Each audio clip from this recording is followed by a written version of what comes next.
It's Tanya Bridge Malone back with another YouTube video. Gotta set up my recording studio. My bag with all my stuff. Well, I mean, I got tired of having to wear a jacket. I mean, I would rather carry that than a purse. I mean, I've got all my stuff in it, so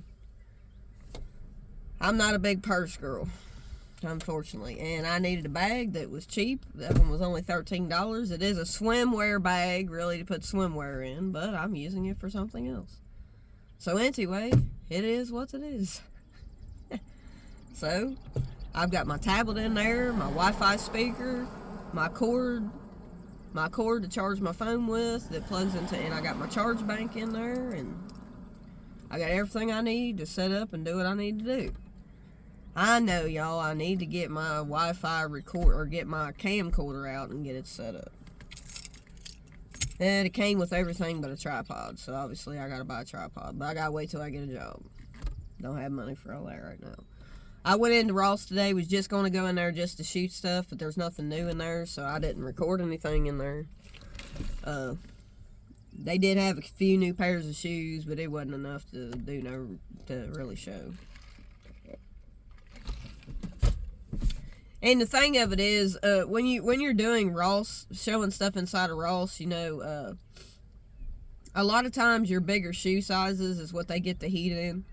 And the thing of it is, if you don't wear a bigger shoe size, there's really no point in showing that. You know what I mean? To me, size 16 to 17, I'm sure there's people out here who wear that size, but it's very a rarity for somebody to wear that big of a shoe size. That's the reason why a lot of shoes you see at Ross, sometimes you'll think, well, man, do they ever have my size? Which I know, I found a lot of shoes in my size in Ross, but I wear a size 8, which is a woman's common shoe size.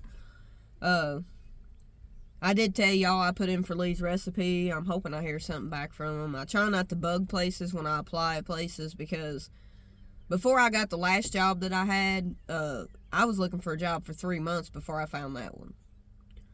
I had gotten on at an auto parts store as a delivery driver, but I was going to have to drive a half hour to get to that job. And I found one to pay $21.50, but that didn't pan out too well. The last job I had caused me. And another thing, I got an email or something in my email saying I got a check going into my checking account tomorrow, and I thought I'd already talked to the HR managers and everything. They said I quit on the 21st of March, that I wouldn't qualify for any more short-term disability pay. So I don't know. I called my bank to see it, but I don't understand why I would be getting anything if they done said that I quit on the 21st, I wasn't eligible for my last 2 checks that was approved through the short-term disability. So I'll just have to call the bank tomorrow and see if there's been any money deposited. I have no idea. But, it is what it is. I would have thought if I was getting paid tomorrow that it would have showed pending in my checking account, but I doubt it. But I don't know. I don't know why they would have sent me a thing in my email saying I got a check going in on the 24th. That don't make sense, but who knows. I tried to log into my PayPal portal site to see if I could check anything, and I forgot the password, so I switched the password, still wouldn't let me log in. So I'd say they probably just took me completely out of the system since I'm not working there. And I don't know why they would be paying me anything, because the HR people done told me I didn't qualify for anything else since I quit on the 21st, so I don't know. So if they do happen to pay me, I'm probably going to have to pay it back, so I'm going to have to get in contact with the HR manager and see what's going on with that.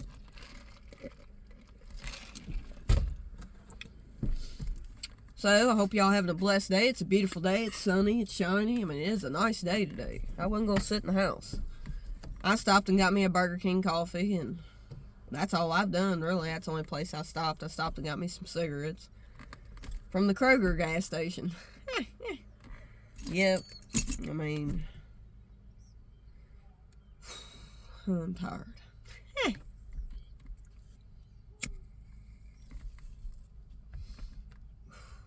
Wait for the Lord to guide me what He wants me to speak of, but, because I'm not really sure what the Lord wants me to speak of, really.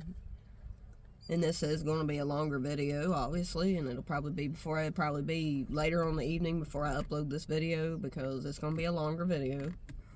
When I speak about the light of Christ, it takes more than a minute or two to speak what he wants me to speak. You know, sometimes when we're broke and we don't have a lot of money, God will guide people our way to help us out. I seen that the other day on Easter Sunday. Somebody that I hadn't seen for years, and he came by and gave me money. He said, something was on my heart to give you this money. Because I told him, I said, well, I don't have a job right now. I said, I had to leave my last job due to no fault of my own. I said, I had lower back issues and everything. I said, and I couldn't continue lifting that kind of heavy stuff, so I had to leave.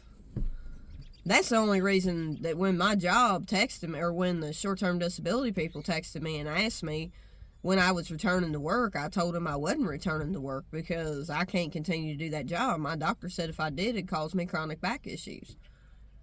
But, since I left the job on the 21st, I was only eligible for them 3 checks they gave me. And the HR, I talked to all the HR managers, the highest one up, and she said I didn't qualify for it because I'd left the job on the 21st. So if I get any money in my account tomorrow, I don't know why I would be, because she done told me I didn't qualify for it. So, and the short-term disability people send the information and all the check, you know, they send the money to the job that you worked at, and they disperse it through the Payport portal site where your direct deposit was set up at when you worked there. So, but I can't log into the Payport portal site, but if happens to be money in my account tomorrow, I will have to return it, probably. But I don't know why they would be paying it to me if I was, you know, if they done told me I wasn't, you know what I mean? This has been 2 weeks ago, probably a week and a half, 2 weeks ago, when I called to find out this. So I don't know why I would be getting anything. Then they told me I did, you know, I don't know. I don't know what's going on. Maybe they didn't know what they was talking about, and maybe I won't get nothing in my account tomorrow. I don't know why I got an email for me to log into the portal site, but I can't get into the portal site, so I don't know. I mean, it is what it is, and I had already talked to HR about it, and they said, I quit on the 21st. I didn't qualify for them last 2 checks that was pre-approved for my short-term disability. And I said, well, okay, you know, I didn't have to pay back nothing of the first 3 checks they sent me because they said I qualified for those, but I didn't qualify for the last 2. Means I quit on the 21st. So if I do get any money in my account tomorrow, then that's probably money I'm going to have to return. How are you going to do that? I don't know. But I will call them and figure out what's going on. And there's something I want to talk about. I've got a friend who is a non-Christian. He's just a friend.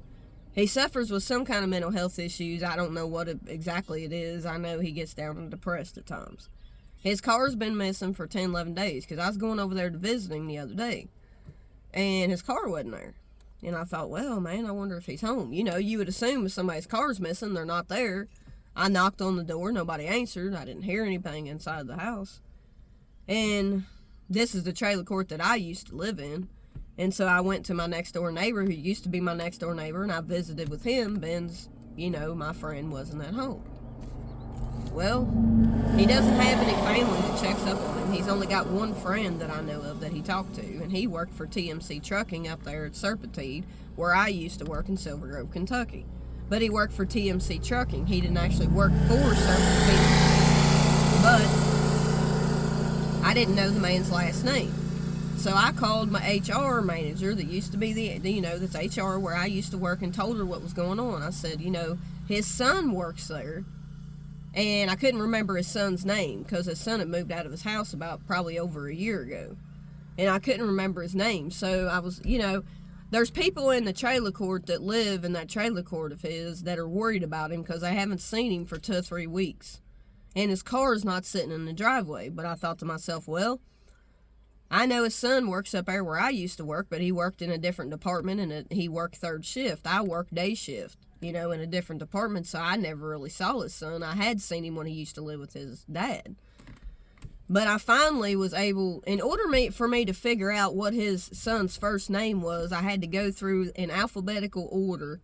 Well, I looked up on Google all the first names of a male boy, starting from A all the way to Z. And I figured out his name was, you know, started with a J. I figured out what the name was, and until I went through all the names till something struck me in my head, hey, this is his name. And so God led me to do that. I do believe he did. So I did do that. And I got in contact with the HR manager, and I told her, I said, this is what his son's first and last name is. I couldn't find him on Facebook to message him, but I figured his son might want to know, maybe he would know whether he's home or not, but he never really called his dad to talk to him a whole lot once he moved out, so I don't know. He could have loaned his car to his son to drive to work until maybe there was something wrong with his son's car and he needed to use his car. You know what I mean? His dad could perfectly well be inside the trailer and just not answering the door. He's been known to do that too. Or his dad could have sold his car for money to pay his bills because he hasn't had a job for the last 8 or 9 months. I mean, or he could have went and visited family, but most people didn't come to see him, so I don't know. You know what I mean? So I'm just worried about his mental health, I want to make sure he's all right. You know what I mean? Because me battling mental illness and then me seeing other people dealing with it, I try to be an advocate for people with mental health. And, nobody checks up on that man. So I'm just want to make sure he's all right. But he has no minutes on his phone. He hasn't had any minutes on his phone for 3 months. So if he got a job, I thought, well, maybe he got a job traveling on the road and that's why his car's gone. Maybe he sold his car so he could afford to pay his bills. I don't know. I really don't know. And so, kind of has me a little flustered. I try not to worry about it, but I just put it in the Lord's hands because there's nothing I can do. He's a grown adult, you know what I mean? And I just pray and hope that he's safe wherever he's at. And that's the reason why I was getting hold of the HR manager, because I knew his son possibly still worked up there because he worked in a different department in a different shift, just to let him know, wasn't he? And, the HR manager texted me back this morning and said, I looked up his name, but I don't know if we're allowed to say anything to somebody. She said, I could be jeopardizing my job. She said, you know what I mean? She said, because you're probably looking at somebody who's missing a car and not a missing person, but she don't know that. I don't know. Like I said, there could be a lot of things, because there's been times he's went through depression where he don't even answer the door. You know what I mean? So that's happened before too. So I don't know if he's missing an action, if he sold his car, but it would be, and I thought to myself, well, if he ain't had no minutes on his phone for 3 months, how has he found a job? Because you got to have minutes for people to call you to set up an interview. And he had no minutes on his phone for the last 3 months. So, I don't know. Anything's possible. I mean, I guess he could have used somebody else's phone in order to find a job. I don't know. He wasn't the type of person to just leave his house for 2 or 3 weeks, you know what I mean? Like I said, I don't know. It's possible that he could have used somebody else's phone to look for a job and he didn't have minutes. I don't know. But it's got me flabbergasted, to be honest with you, and I'm not trying to be negative on my channel. I'm just trying to look out for people, But, I don't know.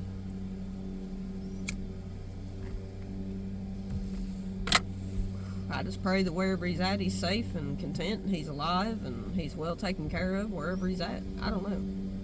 I mean, even the man that owns the trailer courts even mentioned to one of the neighbors that used to be my next door neighbor, said that, he hasn't seen him for 2 or 3 weeks.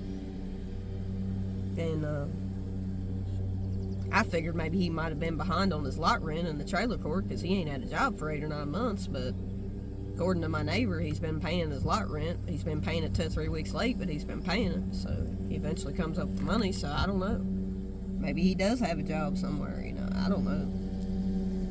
But I wouldn't think you would have sold your car. But because then how are you going to get to a job unless you walk or?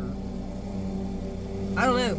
I don't know, y'all. I don't know what happened. I can sit here and assume all kinds of stuff, but that don't mean nothing. You know what I mean? Because I don't have no clue. I mean, you can't get a hold of him because he ain't got no minutes on his phone unless he bought him a new phone or somebody bought him a new phone. That's possible, I guess.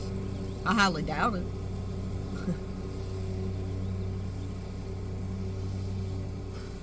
But anything's possible, so it is what it is. I could sit here and assume stuff all day, but that don't make it true. I have no idea what's going on. I just know there's 2 or 3 people in that trailer court who's concerned for him, including the person who owns the trailer court lots. You know what I mean? So it is what it is. It's hard to tell. It's just really hard to tell with this person. It's just, I don't know.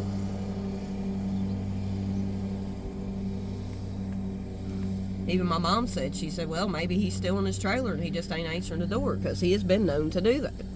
He has been known to do that. So, I don't know, but it's kind of weird for his car not to be there. He could have loaned it out to somebody. Their car might have broke down. Maybe he loaned it to his son till his son can get his car fixed. I don't know. I don't have any way of truly knowing what's going on, but he's a grown adult, so I just have to trust that he's doing what's best for him.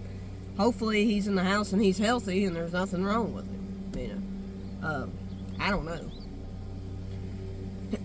But I try to be an advocate for people with mental health, because we got people out here battling things in the mind, Now, when I first got diagnosed with bipolar type 1, it was by a counselor. And she recommended me to read a book called The Battlefield of the Mind, which I went to the local library and got, and I read the whole book dang near.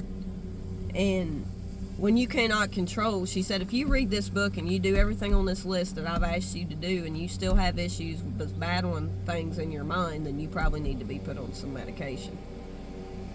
That's been probably 3 years ago. So it never was a psychiatrist that diagnosed me with what I had. It was a counselor. I've been a counselor for years. And one of the best counselors that I'd recommend in the state of Kentucky, Maysville, Kentucky. But what I'm saying is, if you're battling with things in your mind, this is what I'm talking about, mental health. Make sure that you seek yourself help. Whether you have insurance or not, because you really need help. And the first step into us seeking our self-help is by first admitting that we have a problem. Admitting that there's something that we need to work on, and then moving forward, we have to make a decision to search out the help, to seek help. Because sometimes we have people whose family don't check up on them, and they're battling with mental health. Nobody's trying to get them help. And a lot of people don't want to help people with mental health. They don't want to be nosy. They don't want to intrude on somebody. But if you see somebody needs help, maybe you need to seek them help. Because some people won't seek their self-help. They need help. They need put on medication. They at least need to try it to see if it'll help them. But some people will not seek their self-help. When I am a walking testimony of that, because when I was in depression, I didn't seek my self-help. When I went through that mania episode, I didn't seek my self-help because I didn't have no insurance. And because I didn't think there was anything wrong with me, because I wasn't depressed. And it was the first mania episode I ever had, and it will be the only one I ever have in my life, because God has already told me so. And what I am telling you all is that when you think you don't need help, when outside people are telling you that you need to seek your self-help, you need to seek your self-help. Because there could come a time where one of your family members goes through the court system to have you put in a mental hospital for 72 hours observation. So if you don't want to go to a mental health care facility, I would definitely recommend that you seek your self-help. Because when outside people can see you're doing things you don't normally do, you need to seek your self-help. You may think you don't need help, but you do. And trust me, that's what happened to me. So that's why I always seek my self-help. I don't care if I have insurance or not. I'm going to see my counselor. I'm going, no matter what bills pop up. I have to be on medication. So I suggest that if you know anybody who needs help, maybe you need to seek them help. You may be the only person who's willing to help them, and they may not see a reason to seek their self-help, depending on what kind of mood stabilization they are in. We got to be advocates out here for people who are not seeking their self-help, because some people will not seek their self-help. I don't care what you tell them. And they need to seek their self-help. Some people are afraid of taking medications, but if they continue going without any medication and they're going through mania or an episode, they need help. And unlike me, I didn't seek my self-help till after I got out of that mental hospital. And I'm telling you, you need to make sure you seek your self-help. Some people will not do it. Because in their mind, they don't say there's anything wrong with themselves. But they need help. But, like I said, I don't know what to do about his situation. I cannot do anything for him if he does not have any minutes on his phone. So there it is what it is. Just saying. So until next time, peace, love, and y'all be blessed.